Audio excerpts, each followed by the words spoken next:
لو نفسك تاكلي بيتزا وعامله دايت اعملي الوصفه دي.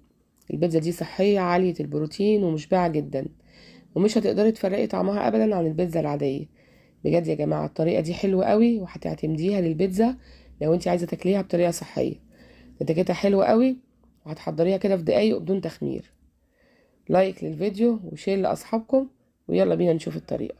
في البدايه كده انا استخدمت قطعه من القريش حوالي تقريبا 150 جرام، يعني من 150 ل 200 جرام.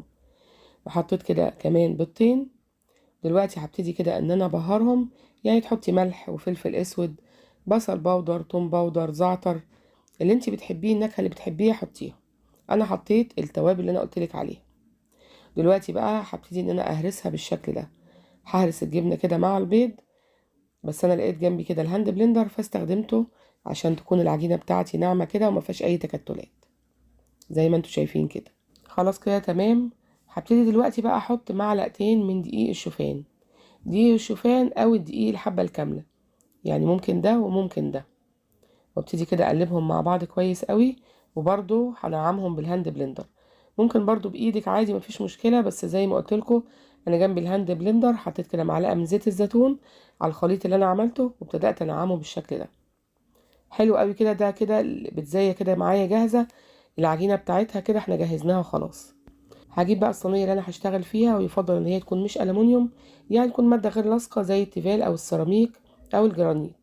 هدهنها دهنه بسيطه كده من الزيت، وهبتدي احط الخليط فيها بالشكل ده، وهظبطها كده زي ما انتوا شايفين. ودلوقتي هدخلها الفرن على درجه حراره 180. قعدت حوالي ربع ساعه. شايفين بقى بعد ما طلعت لونها حلو جدا. انا قلبتها على الناحيه التانية وعملت صلصه البيتزا.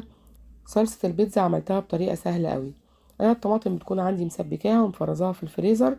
طماطم بيتي، ما بجيبش طماطم جاهزة ولا صلصة جاهزة. وقطعت كده قطعتين من البنجر، طبعا بتديها لون حلو وقيمة غذائية عالية. وبصل باودر وتوم باودر. كان عندي كده قطعة من البصل الاخضر قطعت برضو كده عليها. وبصل باودر وتوم باودر زي ما بقول لكم، ورشة من الزعتر، وطبعا الملح والفلفل. ودول كده قطعتين لحمة انا كانوا موجودين عندي كباب حلة، قطعتهم برضو. ممكن البدايل بقى قطع من الفراخ، البسطرمة، اي حاجة موجودة عندك تكون بطريقة صحية تحطيها. وممكن ما تستغني عن البروتين تعمليها بالخضروات على حسب اللي موجود عندك. وحطيت بقى كمان قطع كده من الفلفل والطماطم والزيتون زي ما بتعملي اي بيتزا. عايزه اقول لكم بقى ان هي كانت تحفه يا جماعه. واهم حاجه بقى الموتزاريلا تكون طبيعي، ما تحطهاش نباتي. يعني اللي فيها دهون نباتيه دي امنعيها خالص، بلاش منها. اهم حاجه تكون الموتزاريلا طبيعي. دخلتها الفرن تاني ما خدتش 10 دقايق. شايفين بقى طلع. عايزه اقول لكم بقى مش قادره اقول لكم، كل البيت اكل منها تحفه.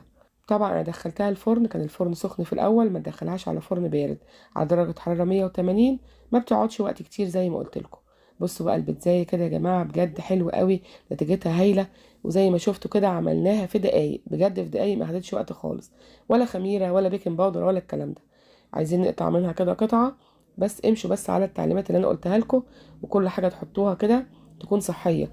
عايزه اقول لكم بقى ان هي مشبعه جدا ونسبه البروتين فيها عاليه، لان احنا حاطين كده قطعه جبنه قريش وزنها حوالي من 150 ل 200 جرام، وكمان قطعتين من البيض، غير البروتين والخضروات اللي فيها. يعني بجد يا جماعه حلو قوي.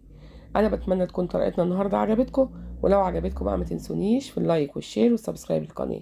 يلا باي باي، سلام.